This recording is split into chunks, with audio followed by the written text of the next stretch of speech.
Welcome back to MTG Burgeoning, your channel for all things magic. In today's video, we are going to add the next 20 creature cards with mana values of 4 into our Momir Vig Cube.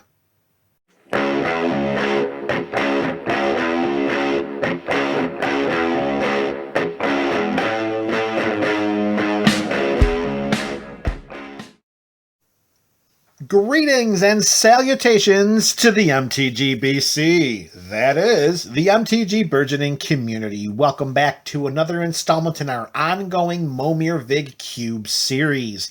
If you are unfamiliar with the goals and purposes of the series or just need a refresher, you can search in the description below for a link to MTG Burgeoning's introduction to the Momir Vig Cube. And while you're down there fishing for that link, you can click the link to Cube Cobra, where you can see the contents of this cube as it stands right now. So today, boy, do we got some bangers for today. We got some CMC creatures of 4, and we're going to begin with a beautiful mono black edition Nightshade Harvester 2/2 Elf Shaman. Whenever a land ETBs under an opponent's control, that player will lose 1 life, and we put a +1/+1 counter on Nightshade Harvester. Let's face it here, MTGBC, our opponents are going to be putting those lands into play if they want to make sure that they can summon copies of creatures from the Momir Vig Cube. So it's not like they're going to hold back. So if we're looking at a table full of 4 players, we're going to have 3 +1/+1 counters on this creature, which is going to make it a 5/5 by the time we can attack with it during our next turn. And each one of those opponents are going to lose 1 life each time they have a land ETB under their control. Nightshade Harvester could be one of the sneakiest 4-drops in the entire cube. Creature number 2 in our first multicolored edition, we have the Nightveil Predator, a 3/3 vampire with flying, death touch, and hexproof. So it's going to block, it's going to attack, it can't be targeted by spells or abilities our opponents control. Nightveil Predator is just going to do whatever we need it to do. It's going to swing in for some amazing evasive combat damage, or it's going to sit back and be a combat deterrent. Creature number 3, mono green this time, we have a Nullhide Ferex. We get a 6/6 hexproof for the investment of 4 mana. However, any one of our opponents may pay 2 generic mana and have Nullhide Ferex lose his hexproof ability until end of turn. There's a few other lines of text here, but that's not going to be appropriate for this Momir Vig variant. It says we can't cast non-creature spells. Well, duh, this is Momir Vig. Every spell is going to be creature-related or a creature. I said that kind of goofily. Every spell is creatures. It's a 1,500 card cube, and all of them are creatures. And the last block of text that says if a spell or ability an opponent controls causes us to discard Nullhide Ferex, it's never in our hand anyways. The only thing that's ever in our hand are either basic lands or hopes and dreams, folks. Hopes and dreams. All right, creature number 4, another multicolored edition. We have Oboon, Moldiah Ancestor, a 3/3 elf spirit. At the beginning of combat on our turn, up to 1 target land we control becomes an XX elemental creature with trample and haste until end of turn, where X is Oboon's power, and it's still a land.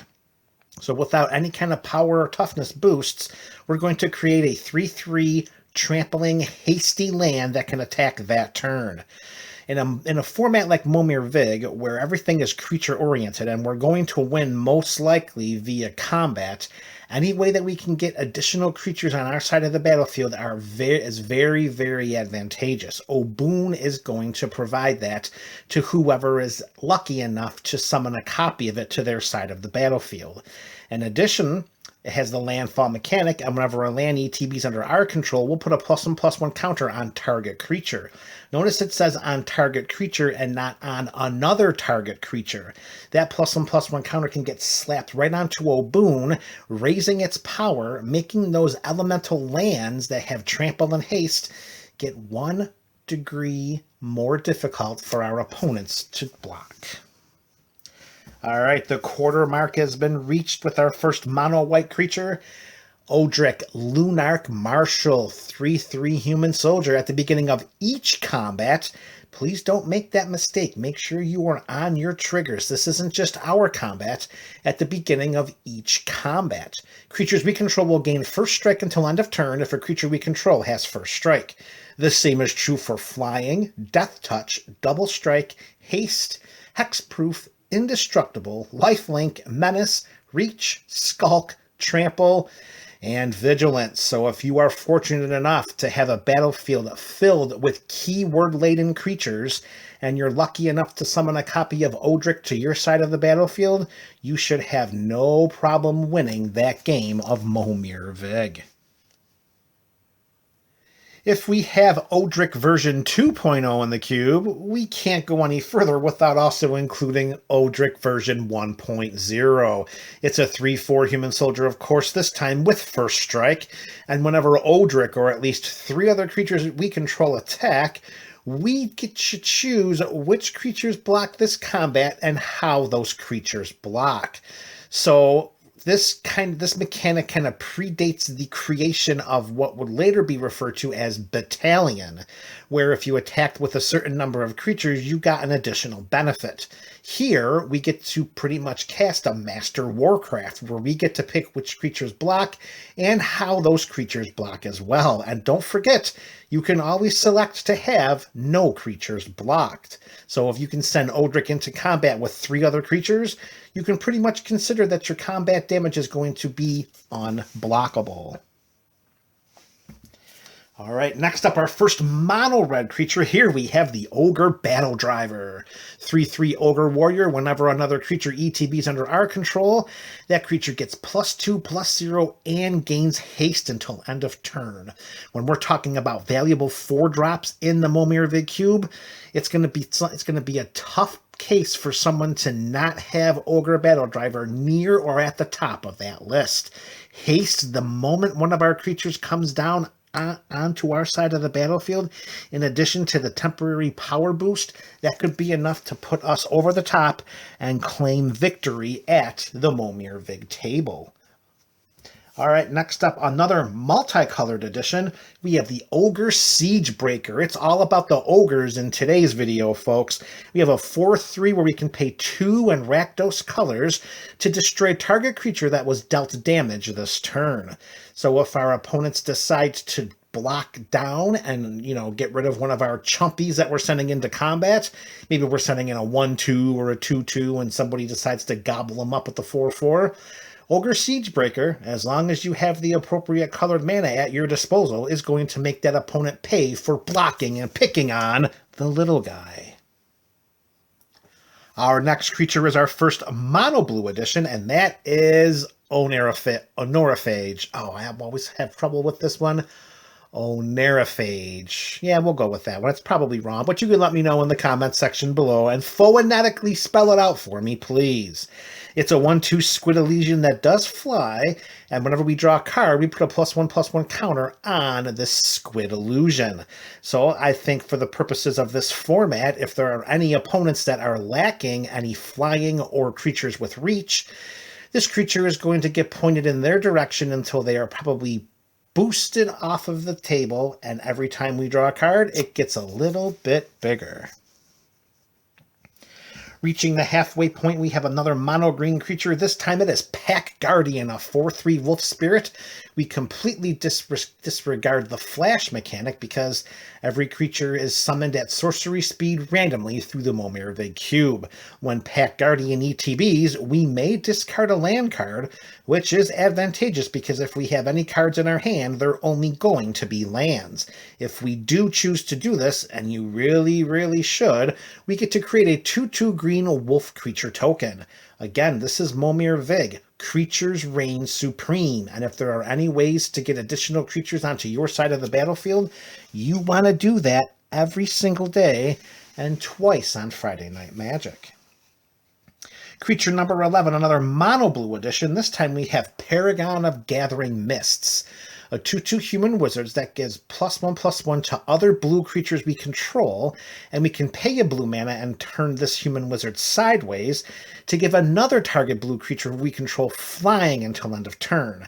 That's a lot of specific color help, and you gotta make sure that you got those blue creatures on your side of the battlefield to really get the biggest bang for your mana buck by summoning a copy of this creature to your side of the battlefield.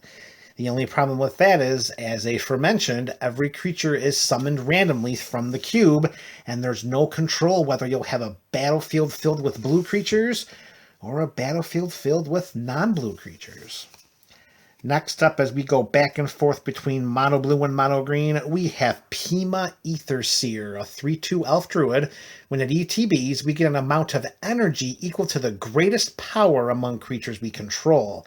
At a minimum, we'll get 3 because Pima's power is 3. We can pay 3 energy, and target creature blocks this turn if able. If there are some creatures on the battlefield that are just causing havoc or are a complete menace because of any kind of activated or triggered abilities, we can send that creature to the graveyard as long as we have 3 mana and that creature is unblocked. And that creature is untapped.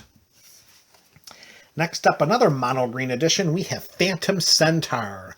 A Centaur spirit with power toughness 2/0. Okay, MTGBC, I guess you know what that means, that when it ETBs, it's going to get some number of +1/+1 counters, and this one is going to get 3, so it's going to come down as a 3/5. I'm sorry, I said that backwards. It's going to come down as a 5/3, and it also has protection from black, so that's a nice little bonus if you summon a copy of the Phantom Centaur to your side of the battlefield. Black can't block it, and it can block black for days, fellas. And ladies, of course, and if damage were to be dealt to Phantom Centaur, we get to prevent that damage and remove a +1/+1 counter from it. So some +1/+1 counter synergies is one of the hopeful themes that you can have on your side of the battlefield. It is one that is woven into this cube, and the protection is very valuable if there are some black creatures on our opposing sides. All right, back to mono blue, because for some reason, green and blue have taken over this episode of the Momir Vig Cube. We have Phantasmal Dragon. It's a 5/5 flying dragon illusion. When it becomes the target of a spell or ability, we have to sacrifice it. It's never going to be the target of a spell because, as we've mentioned before, this is Momir Vig. It's all creatures and nothing else. So we need to change the text on this to say, when Phantasmal Dragon becomes the target of an ability, we have to sacrifice it. And those abilities, they're not as rare as Winter Roses, but it's not like every single creature has an activated or triggered ability that can target another creature.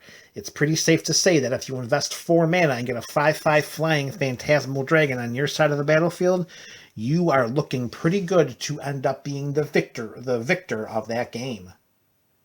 And hitting the 3/4 mark of this video as the blue show continues, we have a copy of Ferexian Metamorph. It's going to come down, and it's going to enter as a copy of any artifact or creature on the battlefield, except it's an artifact in addition to its other types. So again, with this being Momir Vig, we're going to change the text to have this read, when this ETBs, it becomes a copy of any creature on the battlefield. That's it.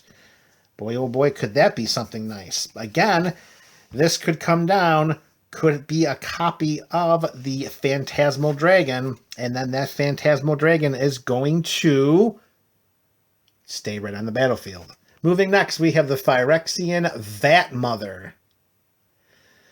Mono black Phyrexian Vat Mother, a 4/5 horror with Infect. For anyone who's unfamiliar with Infect, what's wrong, witches? Infect is when creatures deal damage to other creatures in the form of -1/-1 counters and to players in the form of poison counters. At the beginning of your upkeep, you get a poison counter. So this is one of those creatures that's included in the cube as a way in which to, well, not exactly punish the unfortunate player who summons this to their side of the battlefield, but just to prove the ongoing point that not every single creature is going to be as uber helpful or as uber powerful or uber useful to the person who summons it to their side of the battlefield. If I have an opponent that gets a copy of this onto the battlefield, I am going to chump block it for days because they're going to try to have it die so that they don't continue to get the poison counters. And if the game can be dragged out long enough, that opponent could die from self-inflicted poison counters. And boy, oh boy, wouldn't that just make for quite a story the next time you sit down to play some Momir Vig. All right, next up we have Pia and Kieran. 2/2 Human Artificer. When they ETB, we create 2 1/1 colorless Thopter artifact creature tokens with flying. There we go. So for the price of 4 mana, we're getting 3 bodies, and that is going to be good math for Momir Vig. We can pay 2 and a red mana and sacrifice an artifact and have Pia and Kieran deal 2 damage to any target creature or target player. So as long as we can generate enough artifacts, and as long as you have those red mana sources in your basic land deck, MTG BC, then you should be able to utilize that ability to try to ping off some troublesome or maybe problematic utility creatures that are on the sides of our opponent's battlefields. All right, next up, Mono Green returns, and this time we've got a big in the 4 spot. It is Palakranos World Eater, a 5/5 Hydra with Monstrosity X. Okay, so we pay double X in green, and if this creature isn't monstrous, we'll put X +1/+1 counters on it, and it will become monstrous. And if you're just a little unfamiliar or uneasy about the double X, that just means you have to pay the same amount of X for each of the 2 X's. So if you want to make Monstrosity 2, you have to pay 2 for the first X and 2 for the second X, and then make sure you pay that green mana, because of course, like good members of the MTG BC, you have those forest sources in your basic land library. When Palakranos becomes monstrous, it deals X damage divided as you choose among any number of target creatures our opponents control, and each of those creatures deals damage equal to their power to Palakranos. So it's like a massive board-wide fight, and that's all going to happen if Palakranos becomes monstrous. All right, next up, creature number 19, our first and only colorless edition of this video. It is Primal Clay. When it ETBs, we get to pick whether it's a 3/3 artifact creature, a 2/2 artifact creature with flying, or a 1/6 wall artifact creature with defender. So it is a shapeshifter, and its power and toughness really are going to be determined on how the battlefield looks. If you need to have an overall creature of strength for blocking and attacking, then you're probably going to stick with a 3/3 or a 2/2. If you're feeling that you're on the ropes and you're getting pushed around, then the 1/6 wall may be the very best bet. All right, creature number 20, and finishing off this video with another mono green edition, Prized Unicorn, a 2/2 that reads, all creatures able to block Prized Unicorn do so. So it is quote-unquote enchanted with an old school lure ability. So you build up a big enough army, you send that entire army at an opponent. All of their creatures must block Prized Unicorn, which means that each other creature you sent in conjunction with Prized Unicorn during that combat will slip right in for what we could only hope to be game-winning combat damage. And there you have it, MTG BC. 20 more creature cards with a mana value of 4 going into the Momir Vig Cube. Let me know which are your favorites in the comment section below. This is MTG Burgeoning, your channel for all things magic.